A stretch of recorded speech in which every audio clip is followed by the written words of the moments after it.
정영택 목사의 쉐마 바이블입니다. 오늘은 출애굽기 5장 19절에서 23절 말씀을 보겠습니다. 그리고 드릴 찬송은 400장 험한 시온 물속에서 나를 건져주시고 하는 찬양이 되겠습니다.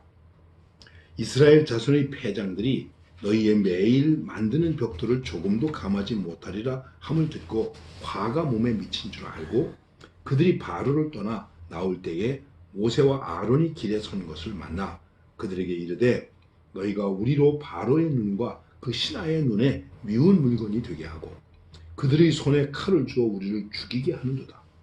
여호와는 너희를 감찰하시고 판단하시기를 원하노라. 모세가 여호와께 돌아와 고하되 주여 어찌하여 이 백성으로 학대를 받게 당케 하셨나이까? 어찌하여 나를 보내셨나이까? 내가 바로에게 와서 주의 이름으로 말함으로부터 그가 이 백성을 더 학대하며 주께서도 주의 백성을 구원치 아니하시나이다. 말씀이 계속되고 있습니다. 하나님께서 하나님의 사람을 보내서 바로에게 내 백성을 해방시켜라 가게 하라가 아니라 우리가 광야에 가서 예배를 드리겠습니다. 허락해 주세요. 그랬더니 예배를 요구하고 예배를 드리려 하고는 이 백성들에게 화가 미쳤어요. 사실은 우리가 예배하지 않으면 하나님이 우리를 치실까 봐 우리가 걱정이 됩니다. 이렇게 생각했는데 예배를 구했는데 예배를 드리게 해달라고 그랬는데 오히려 백성들에게 화가 미치게 되었다는 것이죠. 여러분, 예배만 드리면 다 될까요? 우리가 이렇게 생각하고 있습니다. 여기서 그런 의미는 아니겠지만 우리가 하나님께 예배를 드린다. 과연 어떤 상황 속에서 어떤 믿음 속에서 예배를 드리는 자가 되는가 하는 것을 우리가 깊이 생각해야 됩니다. 하나님이 우리를 보내셨습니다.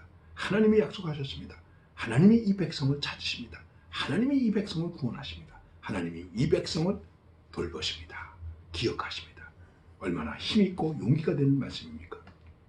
이 말씀 앞에서 그렇게 용기를 가졌습니다. 그런데 우리 예배하게 해주세요. 이 게으른 놈들로구나. 그리고 지푸라기를 주지 아니하고 벽돌을 만드는 숫자는 전과 똑같이 하게 하고 그랬더니 그 이스라엘 백성들 가운데서 감독자들이 있었습니다. 그거를 이스라엘 자손의 패장이라고 말하고 있습니다. 일본도 우리나라를 침략해서 정복하고 다스릴 때 우리 사람들, 그 당시로 말하면 조선 사람들이죠. 조선 사람들을 감독하게 하는 것을 누구를 시켜서 했는가? 바로 조선 사람을 시켜서 감독하게 했습니다. 그래서 독립군도 잡아들이게 하고 우리 조선 사람이 독립군을 밀고 하고 그래서 잡혀서 매맞고 죽고 그런 사람도 많이 있습니다. 자, 그러니까는 이집트의 애굽의 군대의 어떤 높은 사람이 아니라 지금 자기 백성을 감독하는 자기 백성들 가운데서 조장이라고 그럴까요? 패장이라고 그럴까요? 이 사람들이 아니 이거 큰일 났네. 그리고 바로의 명령을 받고 나오면서 모세와 아론이 있는 곳을 만나고 말합니다. 우리로 바로의 눈과 그 신하의 눈에 미운 물건이 되게 했다. 우리로 하여금 애굽의 미운 자가 되게 해주었다. 그들이 칼로 우리를 죽일 수밖에 없는 그런 입장이 되고 말았다. 이게 어떻게 된 거냐? 그러면서 그래도 조금 신앙의 노릇에 양심은 있었는지 모르겠지만 이렇게 말합니다.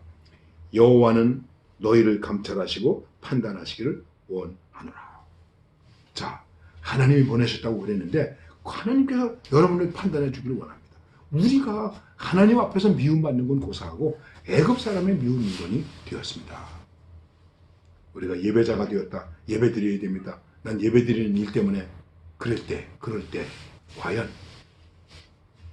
하나님 앞에서 복 있는 자가 되는 것은 고사하고 회사에서 미움받고 동료에게서 미움받고 여러분 오해받고 그럴 수 있지 않습니까?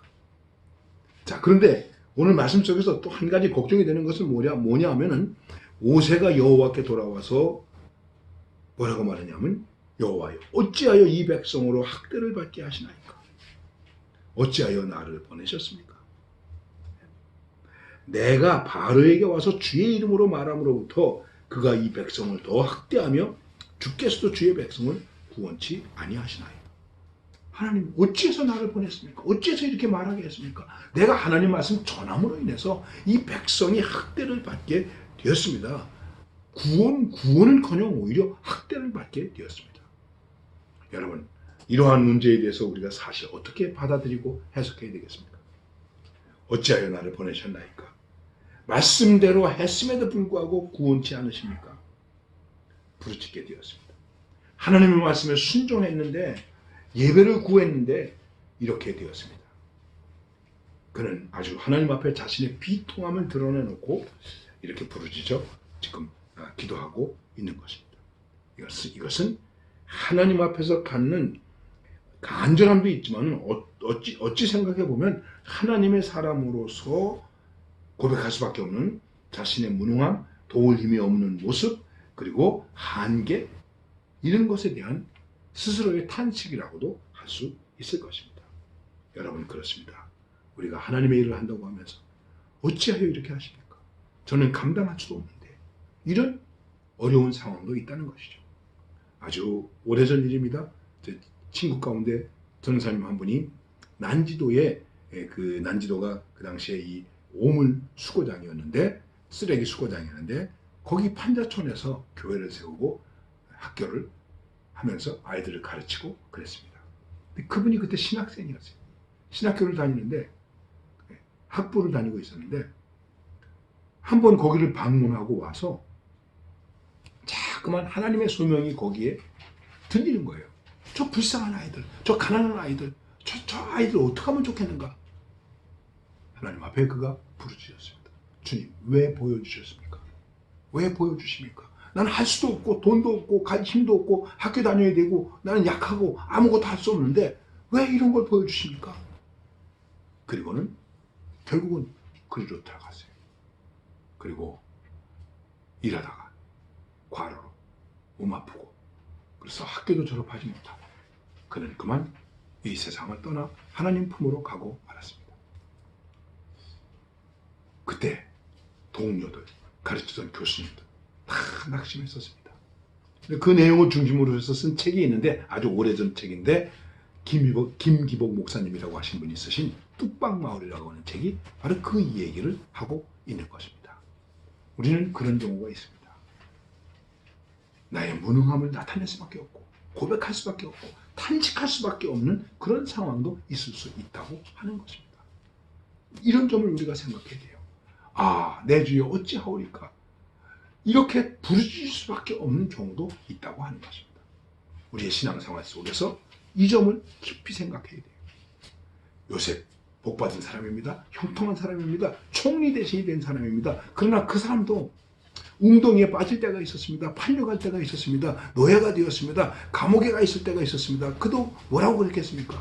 아, 주님, 오 하나님, 이렇게 부르짖을 때가 있지 않았겠습니까?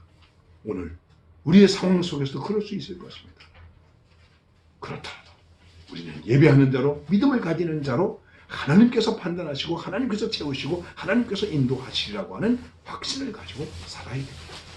우리의 부르짖음 속에도 반드시 믿음은 있어야 한다는 말씀입니다. 이러한 은혜가 곧 우리에게 축복이 되는 것입니다.